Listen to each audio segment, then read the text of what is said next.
함께 기도드리겠습니다.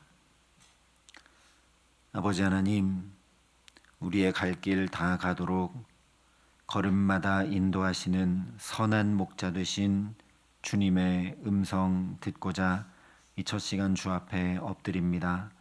오늘도 사랑하는 나의 주님의 음성을 듣고 그 음성을 따라가는 주님의 양으로 살아갈 수 있도록 이 시간 우리에게 말씀하여 주시고 역사하여 주시고 함께하여 주시옵소서. 예수님 이름으로 기도합니다. 아멘. 오늘 우리에게 주시는 하나님 말씀은 열왕기상 2장 10절부터 12절의 말씀입니다.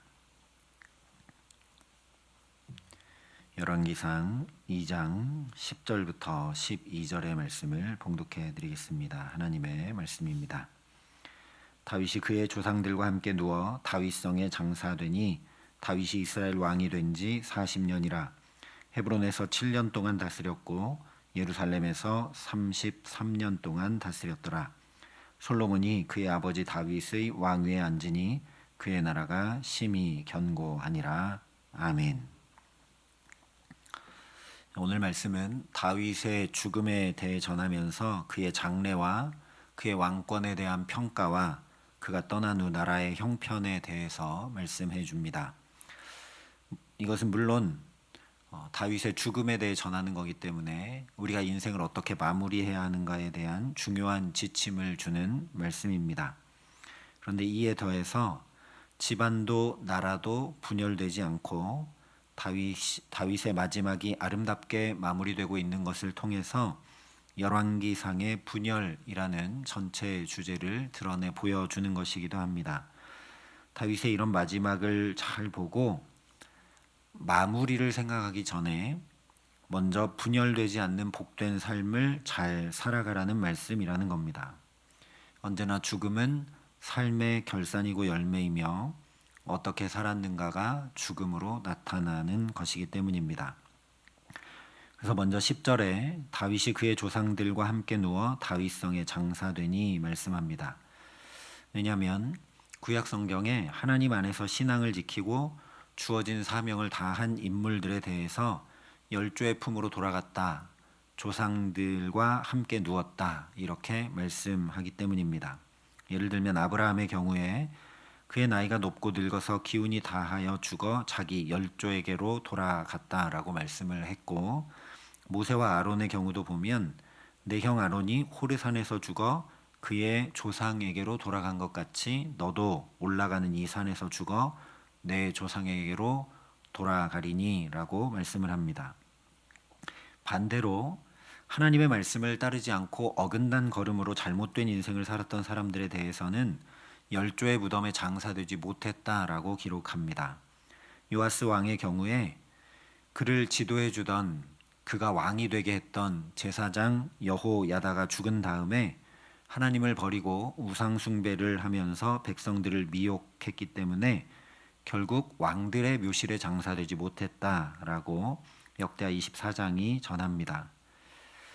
자기 스스로 제사하려다가 나병에 걸리게 된 우시야 왕도 역대하 26장에 보면 죽은 왕들의 묘실에 들지 못하고 왕들의 묘실에 접한 땅 곧 그의 조상들의 곁에 장사했다 이렇게 말씀합니다.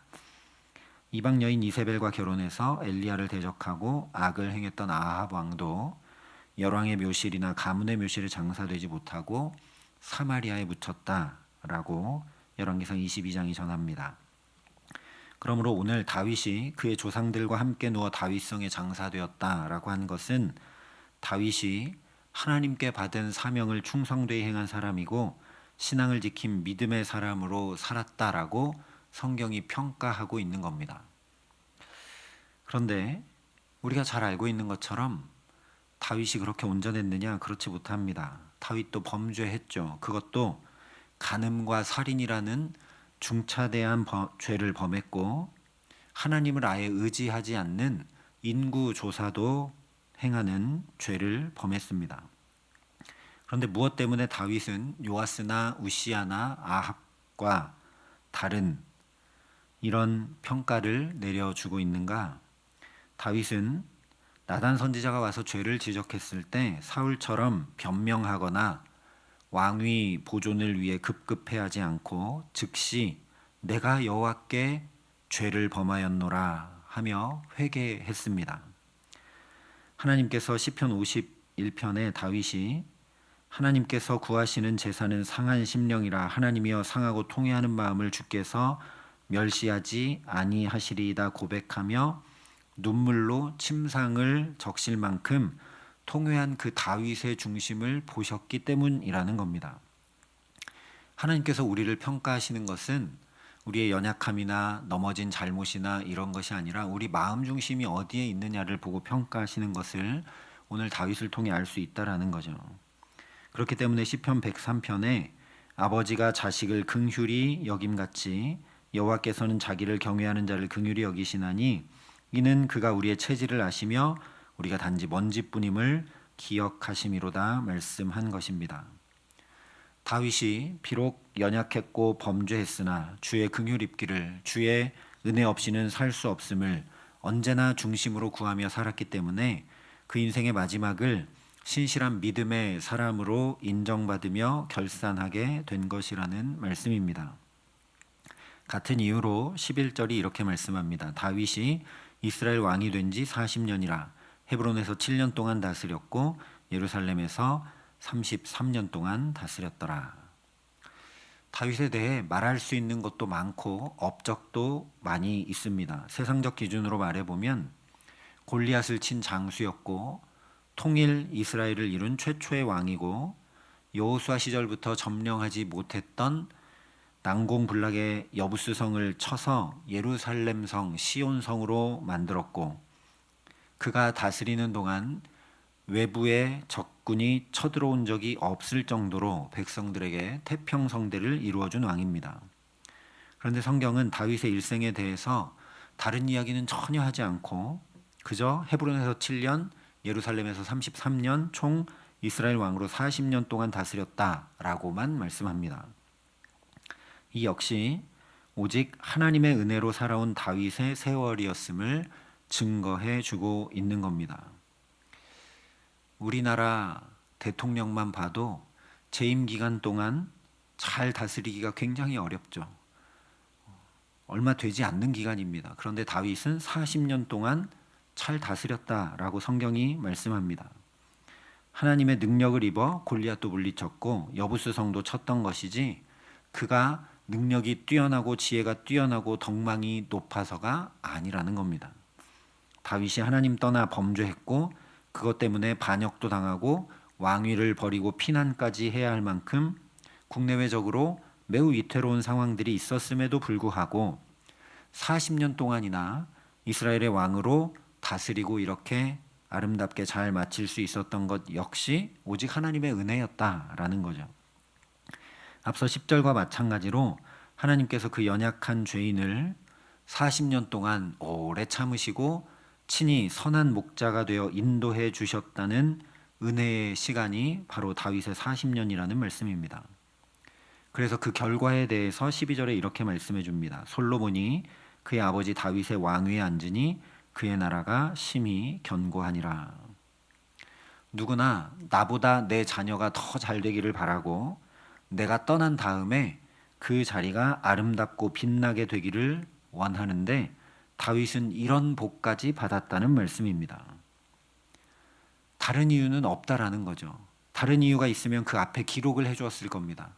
그런데 다른 이유는 전혀 없고 오직 하나님의 은혜라는 겁니다. 왜냐하면 이미 사무엘하 7장에 하나님께서 내 수완이 차서 내 조상들과 함께 누울 때에 내가 내 몸에서 날 내 씨를 내 뒤에 세워 그의 나라를 견고하게 하리라 말씀하시면서 다윗에게 언약해 주셨기 때문입니다. 그러니까 12절에 솔로몬이 다윗을 이어 왕위에 앉았을 때 그의 나라가 심히 견고하게 된 것은 다윗이 그동안 잘 다스리고 솔로몬이 다스릴 수 있도록 이것저것 잘 준비해 주고 그래서가 아니라 하나님께서 너 다음에 세워질 너의 아들 그 왕의 나라를 견고하게 해주겠다고 약속하시고 언약해 주신 대로 이루셨기 때문이라는 거죠. 그래도 한 가지 얘기해 볼 수 있는 것이 있다면 다윗이 왕이 된 다음에 하나님, 나는 백향목궁에 거하는데 하나님의 언약궤는 여전히 저렇게 장막에 있습니다. 제가 하나님의 성전을 지을 수 있도록 하여 주옵소서라고 그 마음을 하나님께 올려드렸기 때문입니다. 이 역시 다른 것 아니고 하나님을 위해서 뭘 했다 이런 게 아니고 하나님께서 그 중심을 보셨다는 거죠. 그래서 그 중심을 보시고 하나님, 오히려 다윗을 위해 내가 집을 지어주겠다 말씀하시면서 그 집이 뭐 다윗이 거하는 큰 궁을 지어주겠다 그런 게 아니라 다윗의 집안, 사울이 그토록 원하고 집착했던 왕조를 이루어 주셔서 대대로 후손들이 왕위에 오르게 하시겠다 언약해 주셨던 거죠. 하나님은 중심을 보시는 분이십니다. 우리의 중심을 보십니다. 내가 보는 것은 사람과 같지 아니하니 사람은 외모를 보거니와 나 여호와는 중심을 보느니라 말씀해 주셨습니다. 오늘 다윗의 마지막에 대해서 하나님께서 다윗의 중심을 보신 것을 이렇게 기록해 주고 있는 겁니다. 그러니 죄악이 체질이고 먼지처럼 힘없고 연약한 우리 모습 그대로 긍휼하신 하나님 앞에 우리 마음 중심으로부터 날마다 자비를 구할 수 있기를 바랍니다. 비록 다윗과 같이 말씀대로 잘 살지 못하고 넘어지더라도, 심지어 우리가 죄를 짓는 자리에 있더라도 다윗처럼 그때마다 또다시 하나님 보세요, 저는 이렇게 또 죄 가운데 넘어지고 말았습니다. 저는 또 이렇게 흔들리고 또 넘어지고 말았습니다. 하나님의 은혜 없이는 이렇게 살 수 없는 사람이 바로 저입니다 라는 그 갈망과 중심을 가지고 주님의 은혜를 구하며 하루하루 순간순간 살아가는 저와 여러분 될 수 있기를 바랍니다. 그렇게 오늘 다윗처럼 내 노력이나 내 행실, 내 결단이나 내 헌신, 내 지혜나 내 어떤 행위가 아니라 내 삶의 모든 걸음마다 오직 하나님의 은혜만 남아나는 복된 인생 될 수 있기를 간절히 소망합니다. 그 화려한 다윗의 삶인데 다윗의 마지막을 단 3절로 이렇게 말씀하고 있는 것을 우리 마음 깊이 담고, 하나님, 오늘 우리가 살아가는 삶도 또 앞으로 우리가 살아갈 모든 날들의 삶도 거기에 다른 것은 하나도 남지 않고 오직 하나님의 은혜만 계속해서 남아갈 수 있도록 하나님, 오늘 이 새날도 내 걸음을 붙들어 주시고 주님께서 함께하여 주옵소서 기도하는 이 첫 시간 될 수 있기를 바랍니다.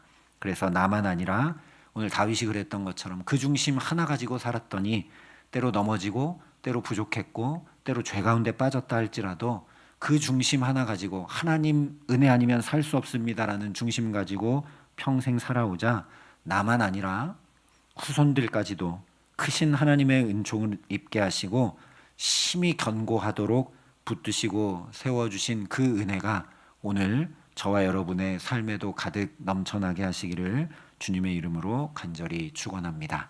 함께 기도하시겠습니다. 아버지 하나님, 내 삶을 잘 흔들림 없이 견고하게 세우고자 이것도 하고 저것도 행하며 살아가는 우리들의 모습입니다. 하지만 내 노력으로, 내 결단으로 하나님 그렇게 되지 않는 것을 우리가 잘 압니다. 오늘 성경도 하나님으로 인해 심히 견고하게 되었다라고 말씀해 주는 것을 우리가 보게 하시니 감사합니다. 하나님, 오늘 이 하루 견고하게 하시는 그 하나님 앞에 우리 마음과 중심을 들이며 살아갈 수 있도록 은총을 더하여 주시옵소서. 우리의 행위의 문제가 아니라 내 마음 중심이 어디로 향해 있는가, 그것 보시는 하나님 앞에 하나님, 나는 은혜 없이는 살아갈 수 없습니다라고 오늘도 이 첫 시간부터 나와 하나님 앞에 엎드리는 우리 귀한 사랑의 빛교회 성도들, 주께서 그 중심을 보시고 오늘도 걸음걸음마다 오직 하나님의 은혜의 발자국만 남겨질 수 있도록, 그래서 그 중심 가지고 살아가는 우리의 삶도 또 우리의 자녀들과 후손들의 삶도 하나님께서 심히 견고하게 붙드시고 세우시는 은총이 가득 역사할 수 있도록 주께서 함께 하시고 은혜를 더하여 주시옵소서.